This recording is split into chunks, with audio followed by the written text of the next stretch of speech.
ating lahat mga kapatid. Nakailang Sundays din na hindi na tuloy-tuloy ang schedule ko sa pag-preach. Gawa ng schedule, minsan di nakaka-uwi, hindi pinapayagan. Buti na lang nandyan ang mga kapatid na laging ready na magbigay ng mensahe temporary kapalit ko. Ang lesson po natin sa umagang ito ay tungkol sa buhay ni Noah. Lessons from the life of Noah. At ang ating text ay mababasa sa Genesis chapter 6 verses 8 to 10. At ganito po ang sinasabi, datapwat si Noe ay nakasumpong biyaya sa mga mata ng Panginoon. Ito ang lahi ni Noe. Si Noe ay lalaking matuwid at sakdal noong kapanahunan niya. Si Noe ay lumalakad na kasama ng Diyos at nagkaanak si Noe ng 3 lalaki, si Sem, si Cham at si Japet. Madalas po natin na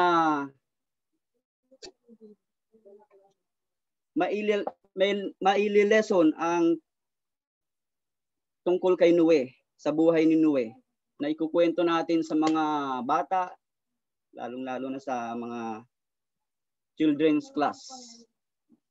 Pero ang kwentong ito ay hindi lamang para sa mga bata, para sa atin din naman mga adult, sa ating mga adult na Kristiyano. At ganun din para sa ating mga kaibigan na hindi pa Kristiyano.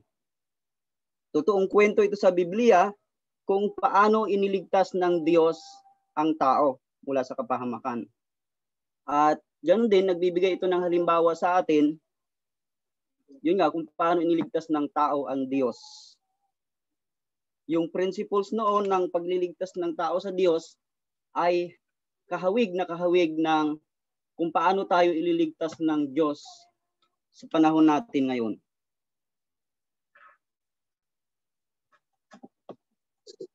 In this sermon on the life of Noah, we will see that Noah was saved by grace. O kung paano po nailigtas si Noah ng Panginoon. He was saved by grace. At pangalawa, Noah was saved by faith. Pangatlo, Noah was saved by obedience. And Noah was saved from destruction. Yan po ang 4 na puntos na gusto kong ibahagi sa inyo sa umagang ito. Atin pong isa-isahin. Noah was saved by grace. Tingnan po natin ang situation nung panahon ni Noah, nung kanyang kapanahunan. Basahin po natin sa chapter 6 ng Genesis verses 1 to 7. At nangyari nang magpasimula na dumami ang mga tao sa balat ng lupa at magkaanak ng mga babae, na nakita ng mga anak ng Diyos na magaganda ang mga anak na babae ng mga tao. At sila ay nangagsikuha ng kani-kaniyang asawa sa lahat ng kanilang pinili. At sinabi ng Panginoon, ang aking espiritu ay hindi makikipagpunyagi sa tao magpakailanman, sapagkat siya may laman. Gayon may magiging 100 at 20 tao ang kaniyang mga araw. So dati pala 120 yung pinaka edad ng tao, maximum siguro, minimum. Ang mga higante ay nasa lupa ng mga araw na yaon. At pagkatapos din naman na makasiping ang mga tao ng Diyos sa mga anak na babae ng tao at mga kaanak sila sa kanila. Ang mga ito rin ang naging makapangyarihan ng unang panahon ng mga lalaking bantog. At nakita ng Panginoon na mabigat ang kasamaan ng tao sa lupa at ang buong haka ng mga pag-iisip ng kaniyang puso ay pawang masasama lamang na parati. At nagsisi ang Panginoon na kaniyang nilalang ang tao sa lupa at nalumbay ang kaniyang puso. At sinabi ng Panginoon, lilipulin ko ang tao na aking nilalang sa ibabaw ng lupa. At ang tao at gayon din ang hayop, ang mga umuusad at ang mga ibon sa himpapawid, sapagkat pinagsisihan ko na aking nilalang sila. So nung panahon, nung sitwasyon po ni Noe, nung kanyang mga araw, ay sumama ang mga tao dahil doon sa dumami ang tao dahil doon sa mga kaniyang alagad na bumaba sa lupa at nakipag-asawa doon sa mga babae. Ang sabi sa verse 5, ang puso ng mga tao nung panahong yun ay pawang masama na lamang parati. Kaya, ang sabi ng Diyos, pinagsisihan ko na aking nilalang sila. Sa verse 7 po. At ang desisyon ng Panginoon, lilipulin niya ang kanyang nilalang sa ibabaw ng lupa. Pati yung mga hayop, lahat ng mga umuusad sa ibabaw ng lupa, at mga lumilipad na ibon sa himpapawid. Subalit, si Noe na kanyang alagad sa verse 8 ng chapter 6 ng Genesis ay nakasumpong ng biyaya sa mga mata ng Panginoon. So si Noe ay naligtas sa pamamagitan ng biyaya. Paano nakatanggap ng biyaya si Noe mula sa Diyos? Sa Genesis chapter 6 verse 18, ganito po ang sinasabi. Datapwat pagtitibayin ko ang aking tipan sa iyo, at ikaw ay lululan sa sasakyan. Ikaw at ang iyong mga anak na lalaki, at ang iyong asawa, at ang mga asawa ng iyong mga anak. So si Noe po ay nakatanggap ng biyaya sa Panginoon nung araw niya, bagamat na napakasama na ng mga nasa paligid niya, at ang Diyos ay nagdesisyon na lilipulin niya ang lahat ng mga nilalang sa ibabaw ng lupa. Si Noe ay nakatanggap ng biyaya sa Panginoon.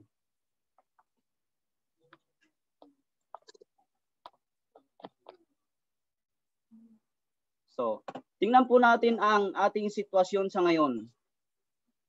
Sa Romans 3:23, tayo pong lahat ay makasalanan. Sapagkat ang lahat ay nagkasala nga at hindi nakakaabot sa kaluwalhatian ng Panginoon. At dahil sa kasalanan yan, we deserve eternal punishment. Sa Romans chapter 6 verse 23, sapagkat ang kabayaran ng kasalanan ay kamatayan. Datapwat ang kaloob na walang bayad ng Diyos, buhay na walang hanggan kay Kristo Jesus. Yung pong kamatayan na sinasabi na dapat na ating parusa ay yung our separation from God dahil sa ating kasalanan. Umaharang ang kasalanan mula sa Diyos at sa atin.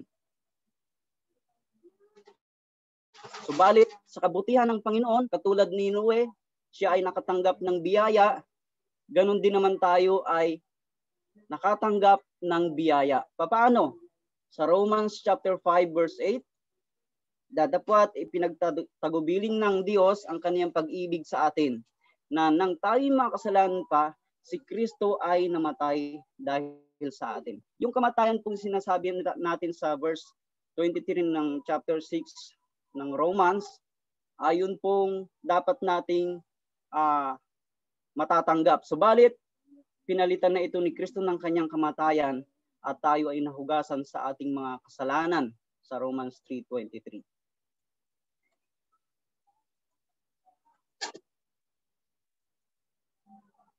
Dagdag po natin ang Ephesians chapter 2 verses 4 to 8.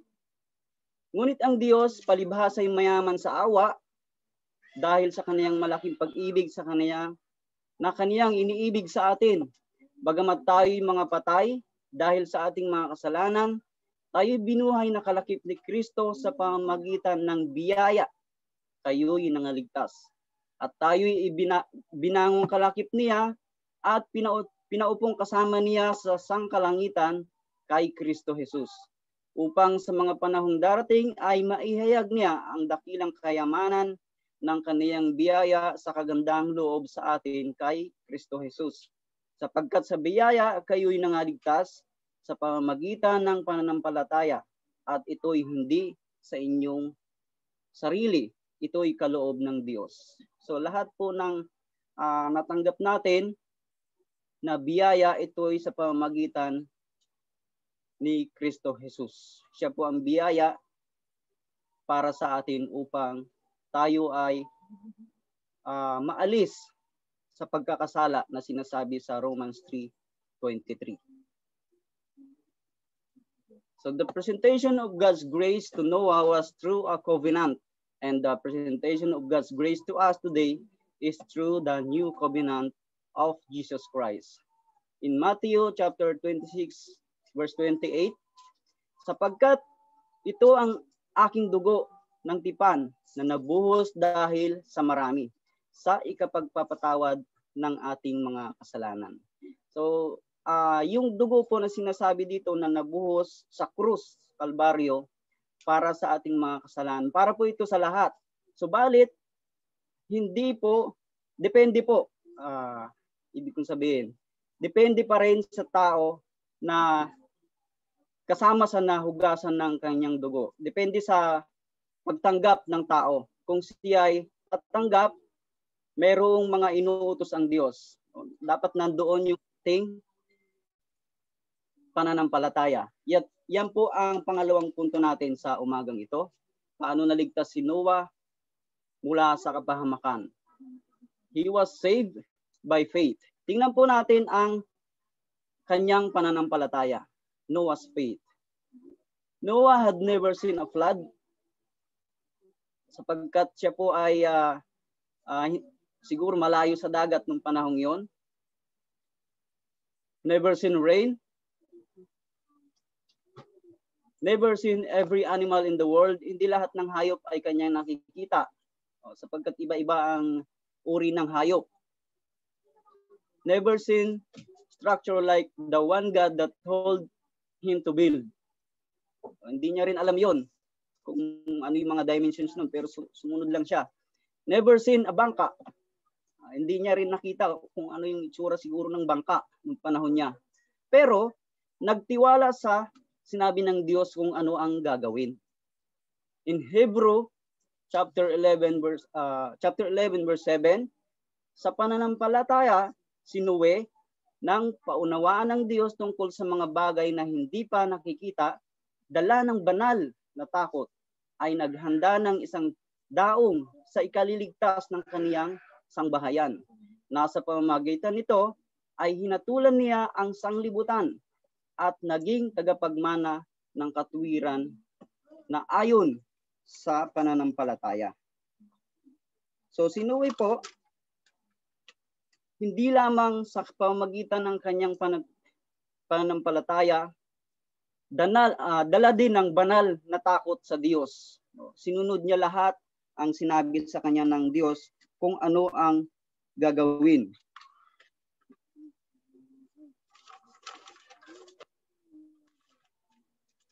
Ngayon, tingnan naman po natin ang ating pananampalataya. We have never seen our souls. Tama po, di ba? Sino pong nakakita ng kaniyang kaluluwa? Doon sa trabaho namin, madalas pag may nakikita silang mga kababaihan na yung uso ang suot, sabi nila, kita na yung kaluluwa. Ibig sabihin, nakakita na sila ng kaluluwa. Joke lang po yun. Never seen the stain of sin on our souls. Nakikita po ba natin dumi ng ating kaluluwa? Literal, hindi po. Never seen God wipe off that stain of sin with the blood of Jesus Christ. Hindi rin po natin nakita kung paano inalis ng Diyos ang dumi ng ating kasalanan, mga kasalanan na ginawa natin. Dumi ng ating kaluluwa. We have never seen heaven or hell. Pero may mga nagsasabi po na nakaakyat na sila ng langit. Pero wala pang nagsabi na nakaakyat na sila ng impyerno. Yung mga sa dramas ko siguro, yung mga pelikula. Never seen Satan. Ito. Nung bata pa po ako sa probinsya, sabi nung bata, nakakita na ako ng demonyo. Paano mo nakita? Kasi yung nanay ko, sinasabihin niyang demonyo yung tatay ko. Kaya nakakita na siya ng demonyo. Pero, tulad ni Noe, tayo ay nagtiwala sa salita ng Diyos. Hindi po natin nakikita ang lahat ng mga yan, pero nagtiwala po tayo sa salita ng Diyos. Noah's faith was not a deedless. Hindi patay ang kanyang pananampalataya. Either ours is not a deedless. Sabi nga sa James 2 verse 14, anong pakikinabangin, mga kapatid ko, kung sinasabi ng sinuman na siya ay may pananampalataya, ngunit walang mga gawa, makapagliligtas baga sa kanya ang pananampalatayang iyan? So si Noe po, may pananampalataya siya, pero may gawa din. So ganun din po ang sa atin dapat. Dahil sinabi ni James na walang pakinabang o useless yung ating pananampalataya kung walang mga gawa. Sa ating mga Kristiyano, kung paano tayo naging Kristiyano, nasunod na po natin yung mga dapat nating gawin. Mamaya matatalakay po natin yan. At sana sa ating mga kaibigan, maunawaan din nila kung paano ang pagsunod sa salita ng Panginoon tungo sa ating kaligtasan at kung paano maging Kristiyano. Dahil sa ating pangatlong punto, ito yung nakapagligtas kay Noah, ang obedience. Tingnan po natin ang obedience ni Noah. Sa Genesis chapter 6 verse 22, gayon ginawa ni Noe ayon sa lahat ng inuutos sa kanya ng Diyos, ay gayon ang ginawa niya. Ultimong kaliit-liitang details ng mga bintana, kung ano yung mga dimensions, siguro mga 40 cm by 30, sinunod niya lahat. Wala siyang hindi sinunod. Ginawa niyang lahat. Pero sinunod ni Noe ang utos sa kanya ng Diyos for the purpose that God commanded it to be saved. So yan po ang totoong obedience. No? Ang purpose talaga ay para sa kanyang kaligtasan. So ganun din po tayo. Kaya tingnan po natin ang ating pagsunod, our obedience. Sa John chapter 5 verse 3 and 4. Sapagkat ito ang pag-ibig sa Diyos, na ating tuparin ang kaniyang mga utos, at ang kaniyang mga utos ay hindi mabibigat, sapagkat ang sinumang ipinanganak ng Diyos ay dumadaig sa sanglibutan. At ito ang pagtatagumpay na dumadaig sa sanglibutan, sa makatwid ay ang ating pananampalataya. Ito po ang gusto ng Diyos sa atin. Dahil sa kanyang pag-ibig, sabi niya, kung iniibig natin siya, ito pa rin natin ang kanyang mga utos. At ang kanyang mga utos ay hindi naman mabibigat. Sapagkat ang ipinanganak ng Diyos ay dumadaig sa sanglibutan. Kapag tinupad natin ang kanyang mga utos, so dapat ay daigin na natin ang sanglibutan. Yan po ang sinasabi ng John chapter 5 verse 3 and 4. We are saved by obedience today. Tayo mga Kristiyano po. Ito po yung gusto kong i-point out sa umagang ito. Hindi lamang para sa atin, kundi para sa ating mga kaibigan, sa mga nanonood dyan sa Facebook Live, sa ating mga kaibigan. Napaka-importante po nito. Sa Mark 16:16, ang sumasampalataya at mabautismuhan ay maliligtas. Datapwat ang hindi sumampalataya ay parurusahan. So yan po ang kahawig ng pagkaligtas ni Noe mula sa baha sa ating kaligtasan. Kung hindi tayo Kung mayroon tayong pananampalataya, sabi sa James 2 verse 14, ngunit walang mga gawa, useless ang ating pananampalataya. Ito po yung gawa na sinasabi ko, mga kaibigan, mga kapatid. Dapat tayo ay mabautismuhan para tayo ay maligtas.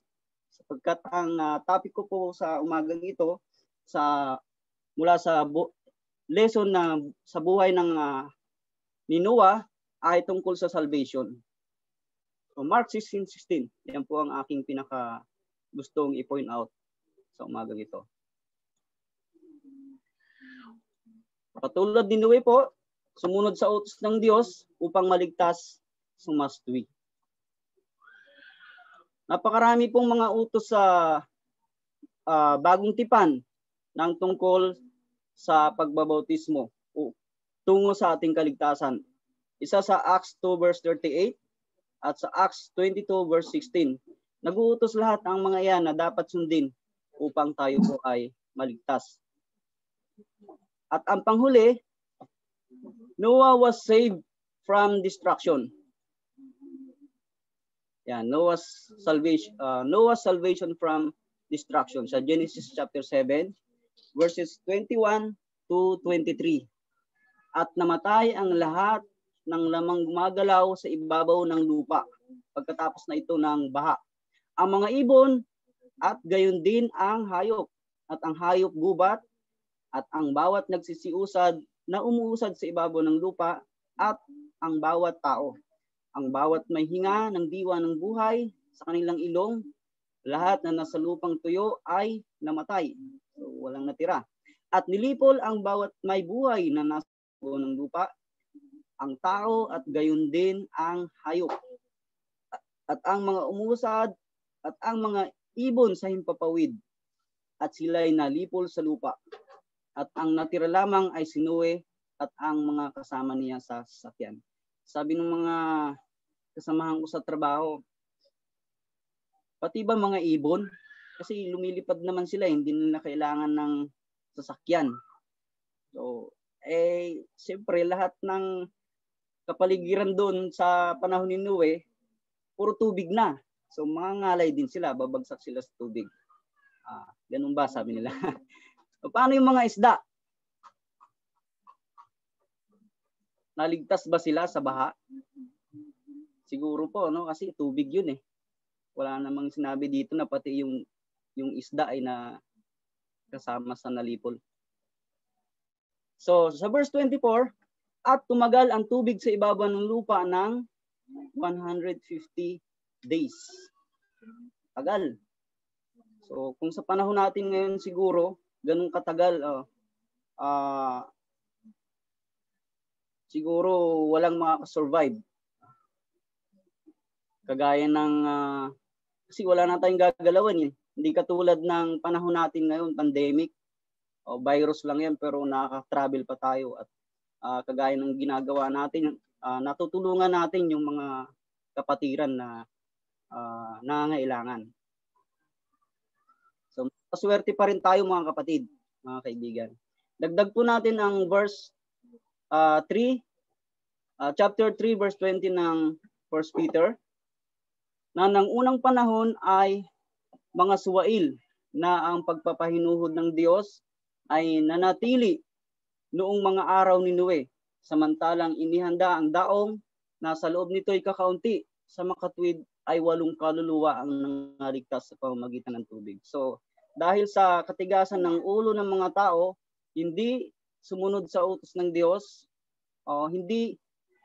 hindi sumunod sa sinasabi ni Noe, hindi naniwala, bagkos ay kumbaga siguro parang binubuli pa nila si Noe.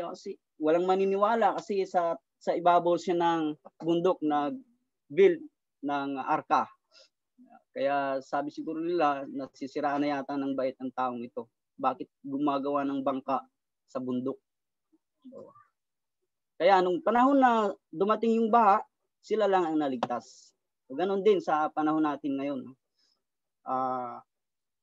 Ang pinakabangka natin ay yung church. Dapat sa ating mga kaibigan, maisakay natin sa bangka upang sila din ay maligtas. Pero katulad nga ng sinabi ng Mark 16:16, dapat gawin natin yun para maisakay sila sa bangka o sa church. So ito po ang ating salvation from destruction, katulad ng kay Noe. Sa verse 21 ng chapter 3, 1 Peter pa din, na ayon sa tunay na kahawig ngayon na nagligtas, sa makatwid bagay ang bautismo. So ito po yung sinasabi sa Mark 16:16 na dapat sundin ng ating mga kaibigan. Na ginawa na natin ito, na tayo nasa bangka na. Pero hindi po lahat ng nasa bangka na ay maliligtas. Hindi sa pag-alis ng karumihan ng laman, kundi sa paghiling ng isang mabuting budhi sa Diyos sa pamamagitan ng pagkabuhay na maguli ni Jesucristo. So, ito po ay warning din sa ating mga kaibigan. No? Hindi lahat ng nasa bangka na, hindi lahat ng nasa church na ay maliligtas. So, tayo pong mga nasa bangka na, i-share po natin ang ebanghelyo sa ating mga kaibigan. At yung ating mga ka-close na yung iba sumasama-sama na rin sa church ay dapat maunawaan po natin ang mga ito, mga kaibigan.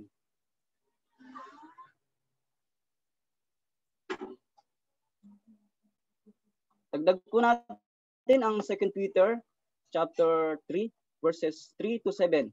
Ito nga ang ikalawang sulat, mga minamahal, na isinusulat ko sa inyo, at sa dalaway ginigising ko ang inyong tapat na pag-iisip sa pamamagitan ng pagpapaalala sa inyo, upang maalala ninyo ang mga salitang sinabi ng una ng mga banal na propeta at ang utos ng Panginoon at tagapagligtas sa pamamagitan ng inyong mga apostol. Na naalaman mo na ito, na sa mga huling araw ay magsisiparito ang mga manunuya na may pagtuya na magsisilakad ayon sa kanilang masasamang pita at nagsisipagsabi, saan naroon ang pangako ng kaniyang pagparito, sapagkat buhat ng araw na magtulog ang mga magulang ay nananatili ang lahat ng mga bagay na gaya sa kalagayan nila mula nang pasimulan ang paglalang, sapagkat sadyang nililimot nila na mayroong sang kalangitan mula ng unang panahon at isang lupang inanyuan sa tubig at sa gitna ng tubig sa pamamagitan ng salita ng Diyos. Nasa pamamagitan din ito ang sanglibutang noon na inapawan ng tubig ay napahamak, ngunit ang sangkalangitan ngayon at ang lupa sa pamamagitan ng gayon ding salita ay iningatan talaga sa apoy na itinataan sa araw ng paghuhukom at ng paglilipol sa mga taong masama. So warning din po ito mga kapatid sa ating mga Kristiyano, na sabi sa verse 3, may mga bulaang propeta na manunuya sa atin. Kaya mag-ingat po tayo sa mga maling aral na ating nakakasalamuha araw-araw. So, mayroon tayong isang kapatid na sila mayroong pinaglalaban. So ito po ay warning saan dapat tayo manatili sa katotohanan lamang. Sapagkat sa verse 7, nakakatakot yung pagdating ng araw na ito, paghuhukom. So, pag tayo na pabilang doon sa mga taong masama, tayo ay malilipol. So stay in the bangka, mga kapatid. At paalalahanan natin, share natin ang ebanghelyo sa ating mga kaibigan. Dagdag po natin ang Revelation chapter 21 verse 6, at sinabi niya sa akin, nagawa na, ako ang Alpha at ang Omega, ang pasimula at ang wakas. Ang nauuhaw ay aking painuming walang bayad sa bukal ng tubig ng buhay. The first resurrection was that of Christ. So we have part in that resurrection through baptism. We can save from destruction today as well.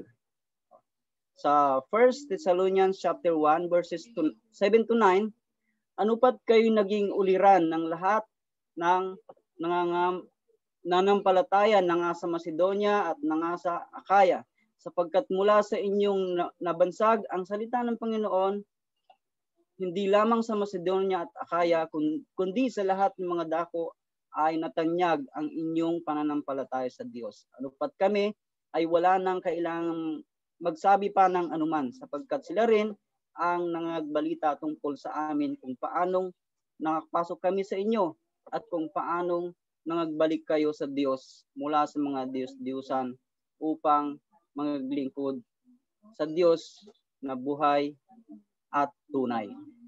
So, we must know God.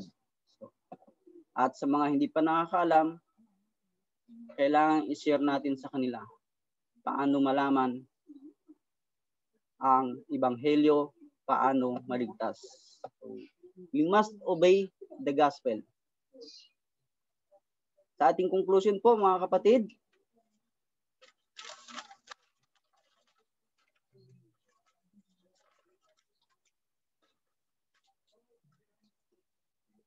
yan.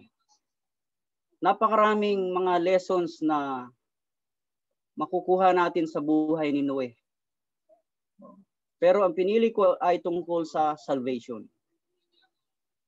At sana yung 4 na puntos na tinalakay natin sa umagang ito ay nakatulong po sa atin at lalong-lalo na sa mga kaibigan natin na nanonood ngayon.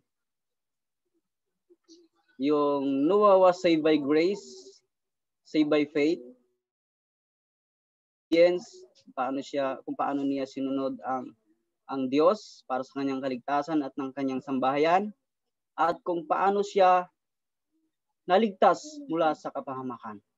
Magandang umaga po mga kapatid at pagpalain tayo ng Diyos.